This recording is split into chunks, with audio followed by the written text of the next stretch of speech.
Wherever you are in the world, welcome to this special keynote presentation. So I gave this presentation about a week ago in London to a group of investors. And the reason why it's entitled Ambition, Power and Opportunity is quite straightforward. So in the past year, I've traveled to around 100 different countries. I've met entrepreneurs, I've met leaders of big businesses and big tech, I've met government ministers, I've met world leaders, royal households and all kinds of people. And around the world, ambition is different. Yeah. When we really have a look at some of the individuals that are really trying to dominate the future, one thing that really sets them apart isn't access to money or resources. It's the ambition and the vision that they actually have. And I'm going to give you a very extreme example of an individual whose ambition is pretty much to dominate the planet. And you do know him, but it's not going to be who you think it is. Now, in addition to that, when we actually have a look and have conversations basically with the amount of power that people actually think they have today, we all have more power than ever before. And this is really useful, but it's also a topic that is really, really under-discussed. So I'm going to show you just how much power individuals, let alone fully resourced, well-capitalized organizations actually have. And then, of course, ambition, power, capital, resources, all these kinds of things don't really mean much if you don't have a vision and if you don't actually have an opportunity. And again, I'm going to show you how today we have more opportunities to change the world, but also more opportunities than we can throw a stick at. So when we combine all of these three things together, the only thing that I aim to do during this sort of 30-minute presentation is change your worldview on everything and change your own self-image. So my name's Matthew Griffin. I'm the CEO and founder of the 311 Institute, a global futures and futures advisory organization. We advise G7, G20 and G77 governments around the world, as I say, royal households as well. And a lot of the clients basically that we actually work with are the brands that are actually on you right now. That's it. So organizations like Microsoft, Google, organizations like Visa and MasterCard, Samsung, Arm, all those kinds of guys.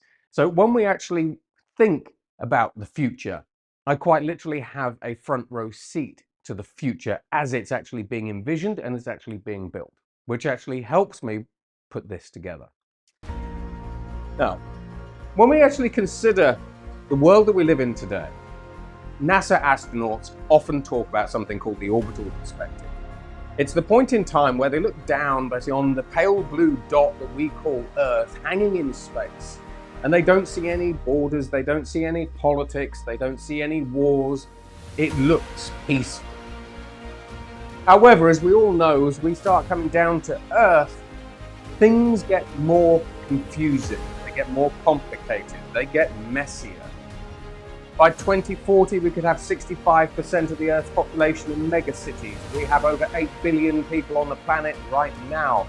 We have cybercrime, which is a $1.2 trillion industry. We have protests and activism on the rise around the world. We have wars basically on our doorsteps. But despite all of these challenges, such as waste, 2.2 billion tons goes to landfill every year, 57 gigatons carbon dioxide gets pumped into our atmosphere. Extreme weather is destroying 40% of our crops, and we have fires in Siberia and in the Arctic. We increasingly around the world are talking about category 6 hurricanes, not category 5, that do hundreds of billions of dollars worth of damage. But despite all these global challenges and threats, we have people, we have entrepreneurs and pioneers who are electrifying industry, electrifying transportation like never before. We have people who are designing new ways to grow and produce food. We are teaching our children new things in new ways. And then on top of all of that, we have technology pioneers who are building the next generation technologies. And then we have healthcare pioneers who in 2028 will have technologies that can add an extra year to our lives for every year that we live. And then, of course, we're not just doing this to our own world. We're not just changing our own world. We're creating new virtual and digital worlds as well.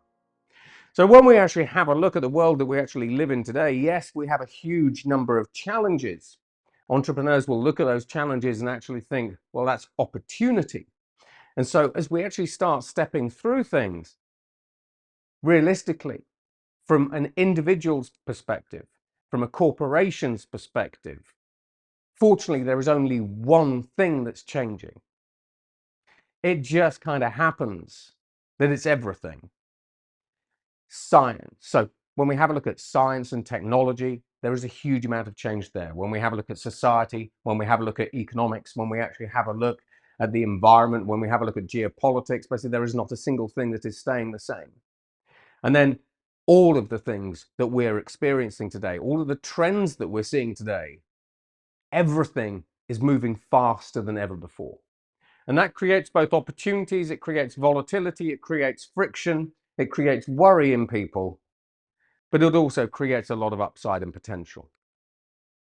So ask yourself this question, whether you're a business leader, whether you're an individual, just how ambitious are you? Because the vast majority of business leaders that I meet, they like the status quo. You know, it's kind of a common running joke, isn't it?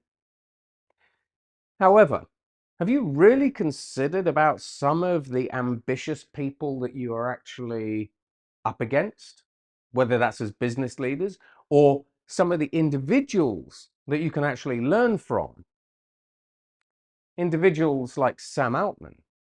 Now, you probably know Sam Altman. He is the founder and CEO of OpenAI. It's a $157 billion company now. The artificial intelligence models that they train are being used by around 200 million individuals around the world. They cost about 200 million to train each model, and increasingly we see artificial intelligence models that are now starting to cost $1 billion to train, where organizations like Microsoft are building out $100 billion worth of AI data centers to fuel the next generative AI wave. But when we talk about ambition, OpenAI has received huge amounts of funding. They just received another $6 billion worth of injection against a burn rate of 5.5 billion a year. His ambition is actually staggering. So let me walk you through just one view of his world before I play this clip. Now, Sam basically seems very, very driven basically to be one of the first people to help create artificial general intelligence. Now, when we have a look at artificial general intelligence, that's a game changer. It's a global game changer. But globally, a lot of people don't really agree on the definition of AGI.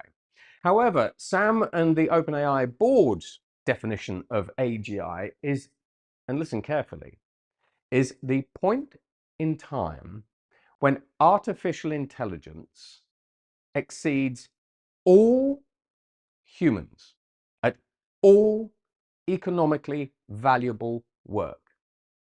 Now that means that we can see increasingly we can see the automation of the global services industry. So think about value add tasks. That's marketing, that's publishing, that's content creation, that's software development, basically that's data science, basically that can even include cyber. It can include science and research, it can include report writing, consulting and advisory in all kinds of different areas. Now, as OpenAI starts restructuring, if you own the artificial intelligence that is better than everybody on the planet at economically valuable work, doesn't that make you the king of the global services industry? And the value of that is what, $20+ trillion. However, in addition to this, and this is something I've been talking about for the past 10 years with organizations like Accenture, what happens when the AIs that Sam Altman and friends are developing can build, run, scale, and operate their own multi-billion dollar businesses? Now, in Harvard actually recently built 70 brand new companies using AI, where the AIs actually built the companies. And one of the examples they built was an enterprise software CRM company. So what happens when artificial intelligence and artificial intelligence agents get to the point, which they're very, very close to now, that we can simply say to them, build me a business that is in this market, selling to this group of customers, and the AI designs the products, designs the business plan, the strategy, and so on and so forth, and then executes.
So next we have this question.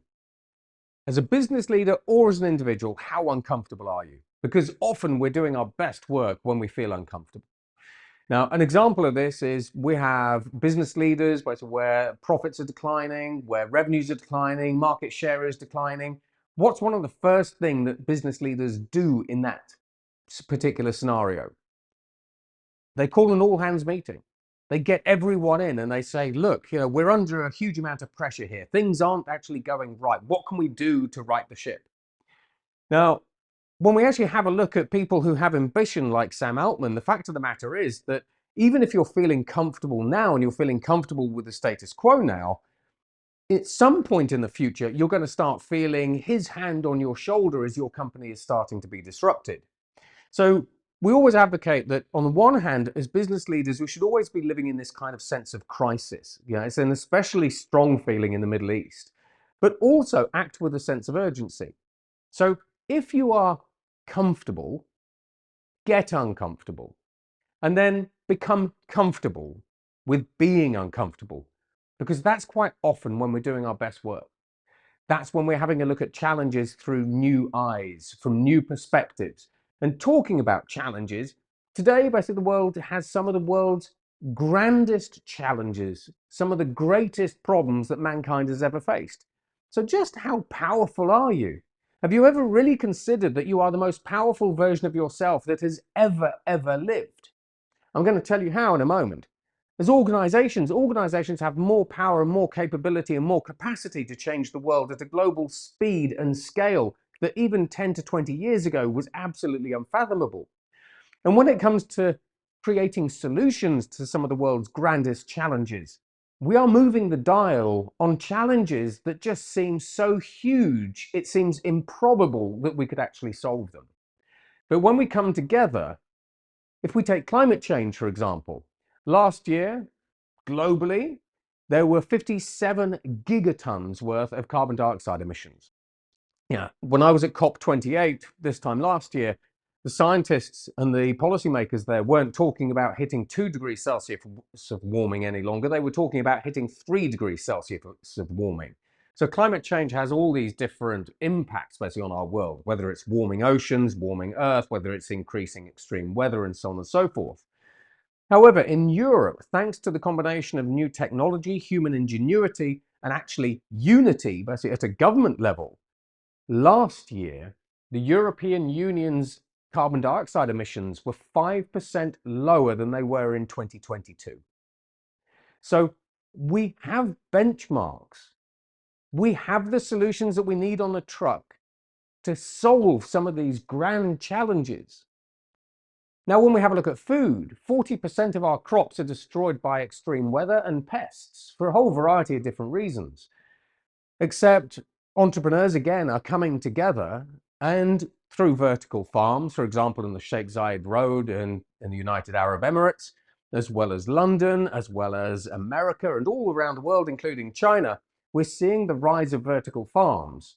Now, the special thing about a vertical farm is it's not really affected too badly by weather, if at all. So unlike conventional farming methods where we're losing 40% of crops, and in the UK, we actually see farmers that are now saying that farming is increasingly becoming untenable because of the weather, we can save 100% of the crops because the crops that we grow in a vertical farm not only use 99% less water, but we can guarantee the yield. And when we have a look at oceans, through organizations like Ocean Cleanup, it's estimated that the Pacific garbage patch has over 100,000 tons of plastic in it. Now, when we have a look at trying to extract that plastic, trying to get the microplastics, that's pretty much impossible at the moment. However, this year alone, Ocean Cleanup, a single company, has managed to clear over 10,000 tons of plastic from the Pacific garbage patch. They think it'll be cleared in 10 years' time. When you step back and you have a look at the problems that we face, they do quite often seem unsurmountable. But we have proof that we are making a difference. And it's not governments in some cases that are making a difference. It's single organizations led by single individuals. with a common purpose that are making a difference. Now let's talk about you. Have you ever considered that the artificial intelligences like ChatGPT, GPT-4, Claude, Anthropic, and so on and so forth actually have a verbal IQ of 155? ChatGPT has 1,000 times more general knowledge than any human and learns 300 million times faster than any human. And it cost around $200 million to actually train. Now, when we have a look at 2028, friends like Sam Altman are suggesting that we should start getting very close, if not actually achieve, artificial general intelligence. Now, AGI, we think, extrapolating out all the different stats and things that we actually see, we think AGI will have an IQ of about 1,600, 1,000,000,000 times more general knowledge than any human that is actually cross-domain. Learning speed, someone asked me to do a back of the napkin calculation, and for a variety of reasons, we think the learning speed of these systems could be 3 trillion times faster than the human brain, because the models are going to be 10 times bigger, up to 100 times more performant. And we're building multi-billion-dollar data centers. Yeah, when we have a look at the GPUs driving a lot of the artificial intelligence revolution over the next number of years, they're going to be 1,000,000 times more performant, according to Jensen Huang, who is the CEO of NVIDIA. So the learning speed gets insane. Now, when we start fast forwarding to things like artificial superintelligence, I was watching an interview with Moshe Sun this morning. He actually estimates that we will hit artificial superintelligence in 2035. Now, I don't really think that that's the case. That's it. But again, definitions vary. And he classifies ASI as a technology that has 10,000 times more, should we say, intelligence than a human, which would kind of put that system on track for an IQ that is just staggering. So bringing it back to this, for about $10, $20 a month, as individuals, we now have access to machines that this morning read the entire internet, every single peer-reviewed scientific journal and paper out there. And how much power does that therefore mean that as an individual you have at your fingertips? So consider this. The only thing that you have access to right now is access to increasingly all of the world's knowledge. So that's one thing, but it's not the only thing. These machines are increasingly innovating for us. They're increasingly creative. We have AIs that are making rocket engines in 6 hours, AIs that are developing vaccines in 7 minutes and 30,000 drugs in days. We have AIs that are making new AI accelerator computing chips for companies like NVIDIA and Google. We have AIs that are writing software. We have AIs like those from Harvard that I've discussed that are starting to build companies. We've got AIs that are literally creating money with meme coins like Turbo Toad that I've talked about many times before. And there's a lot more happening. So when it comes to using artificial intelligence to create a new product that helps us solve a problem, say, for example, like carbon capture, we're using artificial intelligence to create new metal organic framework materials that suck thousands of times more carbon dioxide from the air than conventional materials. This is the power that each one of us has at our fingertips. And increasingly with AIs like Drug GPT, you can simply put in a text prompt of the disease that you want to cure. And the AI basically will understand everything about that disease. It will then in simulation run different sims around that disease, different treatments. It will pull in different compounds and everything else. And it will start saying, well, for this particular disease, this particular virus maybe, this is the solution. So today we have the ability to innovate at a speed and scale that has never been seen before. And in fact, in some cases, we're accelerating the rate of innovation in some areas by up to 99%. But it's not researchers or scientists that are doing this. Increasingly, this is the technology that you have access to as an individual, let alone as an organization. And in fact, when we have a look at generative artificial intelligence use cases now, according to Gartner, the number 2 use case is to use artificial intelligence to make more artificial intelligence-based products. Now, we also see the end of T-shaped individuals. So this is where we kind of come back to the power of you. If you have artificial intelligence systems that can, for example, automate software development or contract writing, contract negotiation, whatever it happens to be, and you have access to that AI, and that AI has access to that skill because it's learned it, it's mastered it, whatever it happens to be, you as an individual now have access to that skill. So AI, through the automation of jobs, tasks, and skills, is actually giving us democratized access to all of these different things. So question number 2, what would you do as an individual or as a corporation if the only thing you had access to was all of the world's skills? You don't know how to create great marketing, but the AI does. You can't create art, but the AI does. You can't create music, but actually using text to music, you can. What do you do with the kind of power that is now at your fingertips? And then when we have a look at opportunity, if you have access to all the world's knowledge to solve different problems, if you have access to artificial intelligences that can create new hardware and software products at speed, if you have access to every skill on earth, have you really thought about the fact that you could have an idea today, and if you could execute properly, then by the end of the day, you could have 4.5 billion connected people accessing it, buying it, viewing it, whatever it happens to be. So how much opportunity do we really have? Now, this is kind of the interesting thing, because I do a lot of work with students and I do a lot of work basically with organizations around the world. It's one thing to have potential.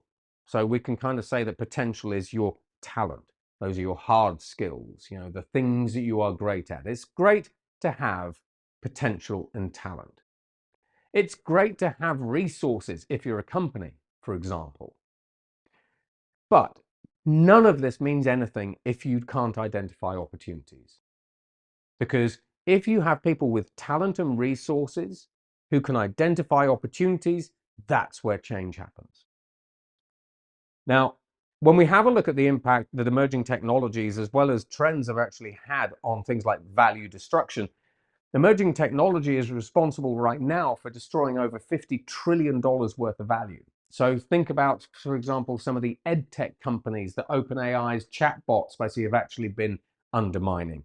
Think about the move from fossil fuel energy generation to renewable energy generation, where companies like British Petroleum would have a $4 billion oil rig, and that used to be its market value, but now it's actually less because we're moving to a slightly different world. When you think about Volkswagen's Wolfsburg plant, it's the world's largest factory, and it was purely designed and built to produce cars with internal combustion engines.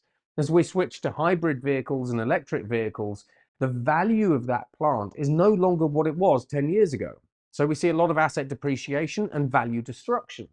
But on the flip side, we estimate that there's over $210 trillion worth of new opportunities. So for example, what happens when, as an individual or as a small biotech firm, you're able to create new drugs faster than ever before, cheaper than ever before, and get them into the market faster than ever before? That's new value. And there's lots of examples like that.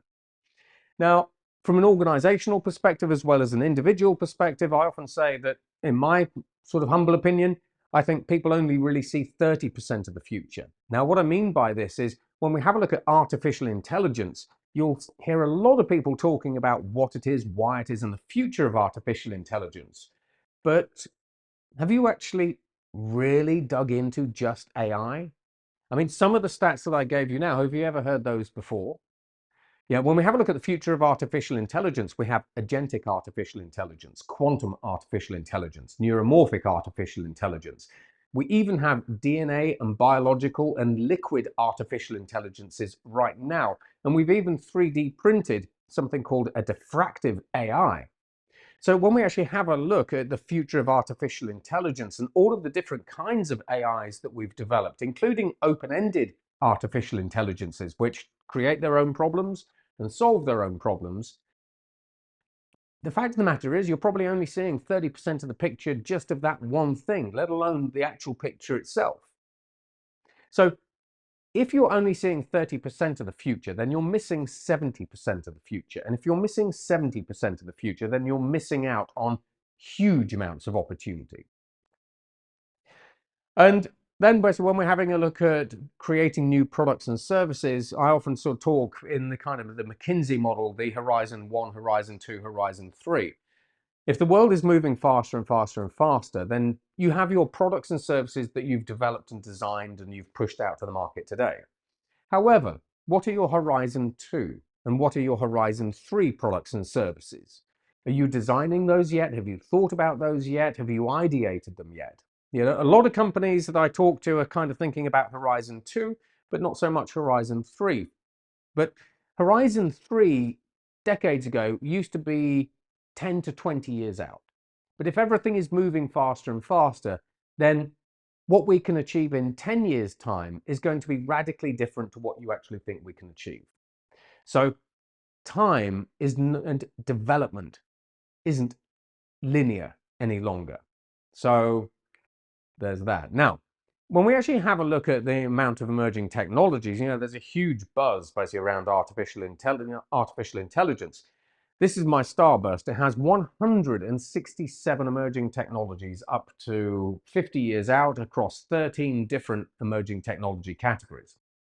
So things like robotics, user experience, materials, electronics, communications, compute, intelligence, advanced manufacturing, and so on and so forth.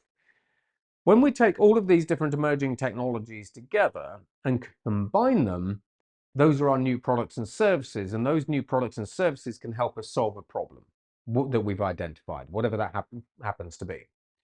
But when we have a look at things like 3D printing and 4D printing, increasingly we can 3D print all kinds of different products. That starts undermining the $10 trillion global manufacturing industry. When we have a look at things like 3D bioprinting, we can 3D bioprint new human organs.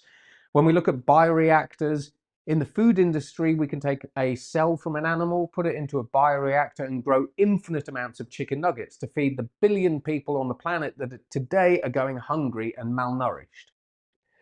So when we have a look at all of these individual technologies, they're all very, very powerful. But when we combine and converge them together, the upsides is staggering. The problems that we can solve using them is staggering. And the opportunity is pretty much limitless.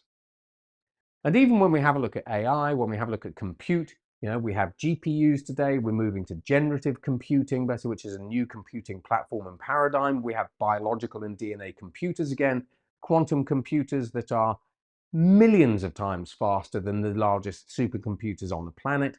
When we have a look at things like security, basically we've got brand new Morpheus computing platforms that frankly, at the moment, seem completely unhackable because they reconfigure themselves 50 times a millisecond. So all of these different technologies, which you can actually download from the 311institute.com website, the only thing they do is help us change everything about our reality. Now, when we have a look at how the impact of all of these different technologies combined with human ingenuity on different industries, every industry is going through a digital transformation. But as industries start embedding artificial intelligence within their businesses that is increasingly smart, autonomous, and has agency, increasingly we're moving from doing digital transformation of our businesses to an intelligence transformation of our businesses. And then increasingly, as we digitize different industries, the distinct boundaries that used to keep different industries separate are now starting to erode and be eliminated, which means that you can be in the insurance industry and it's now easier for you to move into the food delivery industry than ever before, the manufacturing industry, the financial services industry, the payments industry, the healthcare industry, whatever it happens to be. And this is sort of why when we talk to the large tech giants and we say to them, what industry are you in? They typically come back saying, well, we're just in every industry. But if you speak to a bank and say, what industry are you in? Banks still say, well, we're in the industry of loaning out money and providing credit and so on and so forth. So again, this kind of comes back to ambition and vision. If you are a leader in a particular business today and you are leading the industry that you're actually in, then what other opportunities are there? How do you move from one business and start dominating in another market? And when we have a look at the opportunities, again, the opportunities are huge. In the agricultural space, yes, we have precision agriculture and everything else, but frankly, it's not really moving the dial on global food production for a variety of reasons, because it doesn't matter how many drones you've got flying over a flooded field, you've still got a flooded field that got flattened by a hurricane. So when we have a look at things like vertical farms, AgTech 3, when we have a look at cellular agriculture, when we have a look at proteins made from air, which is actually a thing, there's a huge amount of opportunity just in that one industry, and that is a multi-trillion-dollar industry right there. When we have a look at the construction industry, increasingly in countries like Dubai, I say countries, cities like Dubai, we are trying to 3D print 11-story skyscrapers. When we have a look at the energy industry, it's at part of a $92 trillion shift from fossil fuels and, should we say, carbon-intensive electricity generation to cleaner, greener energy production. When we have a look at finance, yes, we have Bank 4.0, Bank 5.0. Yes, we have the development of agentic banks, which is kind of Bank 6.0. We've got fintechs, which really are banks, basically just with a fancy interface, like the neobanks. But then we have decentralized finance. And when we have a look at decentralized finance, we've also managed to demonstrate that AI can actually create its own value through creating meme coins. And Turbo Toad, basically, which is a meme coin, went from a valuation of $0 to $250 million market cap in 2 weeks. Recently, we've had the Goatsy meme coin, where we had, quite frankly, a slightly psychopathic artificial intelligence bot in X that managed to get people's attention, and it sent the Goatsy meme coin, which was a valueless junk meme coin, basically a joke, from 0 to yesterday a market valuation of $657 million. So when we have a look at the future of finance, whether it's banks, payments, rails, whatever it happens to be, the AI economy, it's just nuts. There's a huge amount of opportunity, but it's also just nuts. When we have a look at healthcare, we're using technologies like gene editing, CRISPR technologies, to cure patients with previously incurable genetic conditions like Hunter's syndrome. They sit in the bed, basically we put them on a genetic therapy drip, and 30 minutes later they no longer have the inherited genetic disease basically that they were born with. We're 3D printing human organs. We have regenerative medicine that is now reversing paralysis. In the biotech space, the amount of advancement is insane. Using personalized medicine and gene sequencing that we can now do in 5 minutes, we've developed 100% effective cancer vaccines. And those have gone to 2 trials, one in China, one in America, and the results are staggering. Doesn't apply to all cancers, but actually applies to the majority of cancers. So when we have a look at how we are using emerging technology to do things differently and disrupt industry status quo, how many opportunities do you want? When we have a look at manufacturing, we have fully autonomous manufacturing courtesy of organizations like Foxconn, which is increasingly creeping in. We have Industry 5 courtesy of the European Union. When we have a look at entertainment, we increasingly have artificial intelligence creating content. So recently there was an investor in the United States who was going to invest $800 million in a brand new movie studio. And because he saw how good AI was getting at creating short form video, he cancelled the entire project. But what's the flip side of that? That's a disruption. That's a threat to the industry. But what's the upside of that? How do you turn threat into opportunity?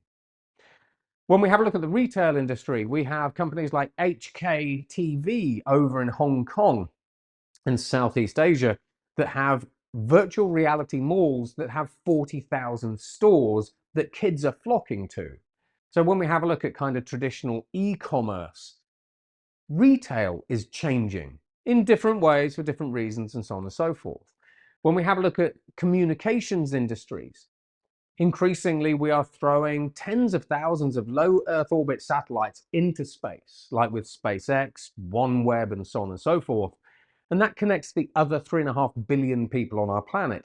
Now, if you sell a digital service, the only thing that that does for you is now start giving you access to another 3.5 billion people and increases your AMO.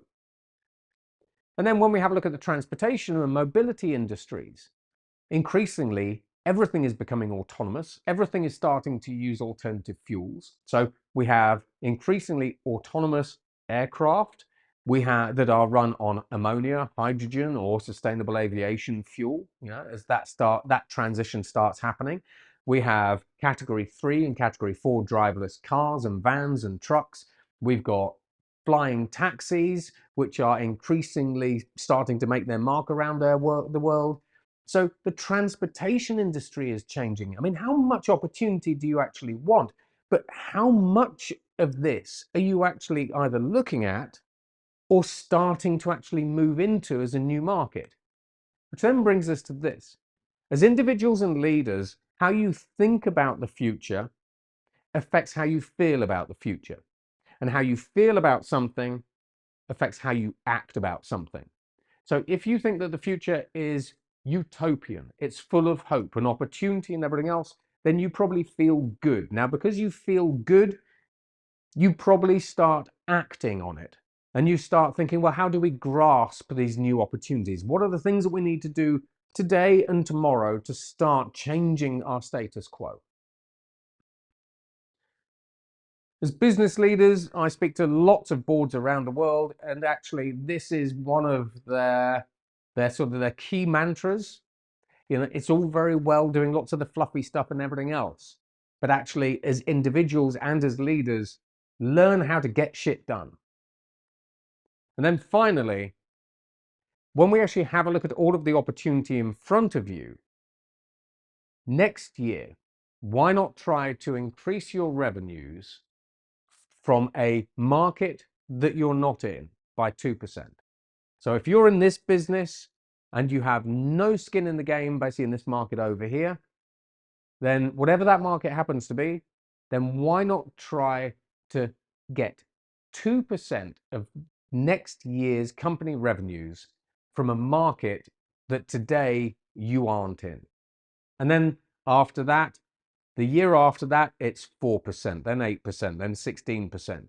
In fact, some of the most transformative companies like Orsted, and including basically the UAE government, put these kind of targets in place because it's very, very hard to identify an opportunity and then actually get 2% of your revenues from that new opportunity.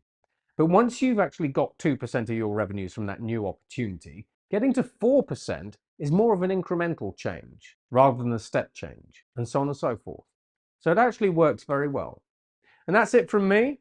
So hopefully the only thing that I've actually done is change your global world view, not just basically of everything that's outside of your house and your control, but I've also hopefully shown you just how powerful you are as leaders and individuals, how much opportunity there is.